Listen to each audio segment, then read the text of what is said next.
El archipiélago de Canarias, parte del Reino de España, está situado en el Atlántico a unos 100 kilómetros de Marruecos y de la República Saharaui, hoy ocupada ilegalmente por Marruecos. Está compuesto por 7 islas y 5 islotes y fue poblado hace miles de años por 2 oleadas migratorias provenientes de tierra firme, que fueron empujadas por la desertización del Sahara y por los establecimientos fenicios y romanos en el norte de África. Trajeron animales domésticos, cabras, ovejas, cerdos y perros, e introdujeron el trigo, los guisantes y la cebada. No trajeron caballos ni camellos, pues estos animales fueron introducidos en la costa atlántica del Sahara en el siglo III de nuestra era. A estos pobladores originarios, a estos antiguos canarios, se les conoce como guanches, aunque el término originalmente se refería solo a los de Tenerife. Todos eran politeístas, animistas, y cada isla era un reino diferente. Estos reinos eran Hierro, La Gomera, La Palma, Tenerife, Gran Canaria, Fuerteventura y Lanzarote. Durante casi 2000 años, los guanches se adaptaron a las particularidades medioambientales de cada una de las islas, creando formas culturales propias, lo que definió 7 culturas diferentes que se mantendrán hasta la conquista de Canarias por los europeos en el siglo XV. Se piensa que este archipiélago fue visitado por navegantes fenicios, griegos y escandinavos, y de hecho aparecen en los más antiguos textos geográficos.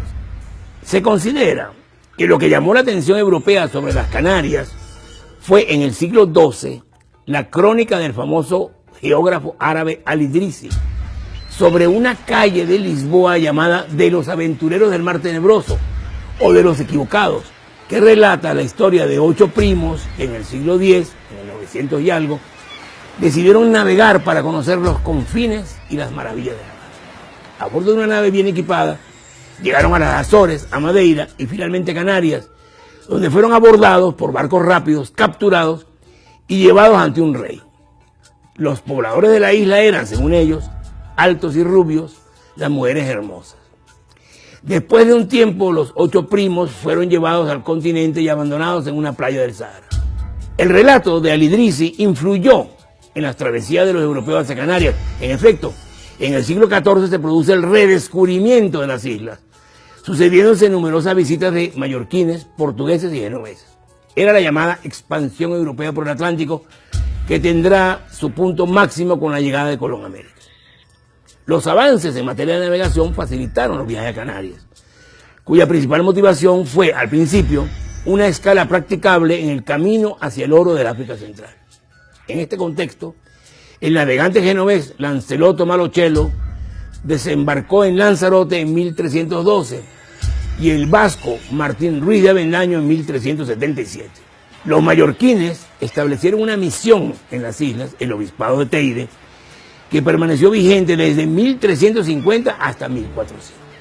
En 1402 se inicia propiamente la conquista de las Canarias con el desembarco en Lanzarote de los normandos Jean de Betancourt y Gadifer de la Salle, motivados por las posibilidades de explotación de la horchila, un líquen del cual se extrae un colorante para tejidos entonces muy apreciado por los genoveses. Esta primera fase, llamada conquista del señorío, porque fue obra de particulares, incluyó las islas de Lanzarote, Fuerteventura, La Gomera y El Hierro, las menos pobladas del archipiélago. La única que presentó resistencia fue La Gomera, por lo que los conquistadores nativos tuvieron que llegar a un arreglo que duró unos 80 años hasta la rebelión de los gomeros en 1488, que fue aplastada. La conquista de la isla de Gran Canaria se inicia en 1478 con la fundación del Real de las Palmas, junto al barranco de Guiniguada, y termina con la rendición de Ancite en 1483.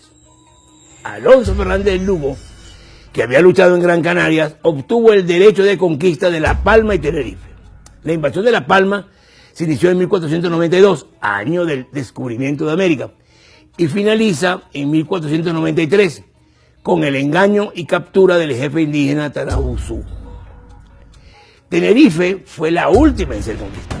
Los guanches ganan la primera gran batalla en Acentejo, en 1494, y luego pasaron a la guerra de guerrillas. La lucha termina con las victorias castellanas en Agüere y la segunda batalla de Acentejo, y la isla fue dominada oficialmente en 1496, aunque persisten focos de resistencia en las cumbres de los llamados guanches alzados. En 1526 la corona crea un tribunal que termina por ejercer el gobierno del archipiélago hasta que en 1589 se crea una capitanía general que se consolida en 1625 cuando envían a Canarias al marqués de Valparaíso como comandante general. A partir de entonces y hasta la fecha, el archipiélago pertenecerá a España. Canarias fue repoblada por españoles, portugueses, que fueron más que los españoles durante el siglo XVI, franceses, flamencos e italianos, especialmente genoveses, que se fueron mezclando con la población. Canarias se volverá un punto de unión entre África, Europa y América, facilitado por la corriente del Golfo. Cuenta el naturalista Alexander von Humboldt de un barco que en una tormenta rompió sus amarras en Tenerife y derivó por la corriente del Golfo hasta ir a estrellarse en La Guaira, Venezuela. Esta facilidad para cruzar el Atlántico hizo de Canarias un componente importante en las comunidades de Cuba y Venezuela, que se nota, por ejemplo, en la musicalidad del habla de los cubanos. Se calcula que al iniciarse la conquista en el archipiélago vivían unos 160.000 guanches, pero 200 años de guerra intermitente redujeron la población masculina, por lo que actualmente el componente genético original, berebere, es superior en las mujeres. De hecho, el ADN mitocondrial guanche representa un porcentaje importante en la genética de la población actual de Canarias. 41,8% en las mujeres y 16,1% en los hombres, para un total de 57,9%. Aunque no forman una nación con lengua propia, como los vascos, los catalanes y los gallegos, los canarios tienen un fuerte sentimiento de pertenencia que se manifiesta políticamente en tendencias por la federación, la autonomía o la independencia, que se cristalizó a finales del siglo XIX y principios del XX con el anarquista canario Secundino Delgado, combatiente por la independencia de Cuba y luego editor en Caracas de una publicación llamada El Guanche. Durante el franquismo y la transición, algunos independentistas propusieron la lucha armada, pero fueron siempre muy minoritarios y muy reprimidos. En 1968, la Organización para la Unidad Africana, OUA, votó por el derecho de autodeterminación de las Canarias, considerándola parte de África y por lo tanto colonia de España. En todo caso, Canarias registra uno de los niveles de autonomistas más altos de España, por detrás de Cataluña, el País Vasco y Galicia.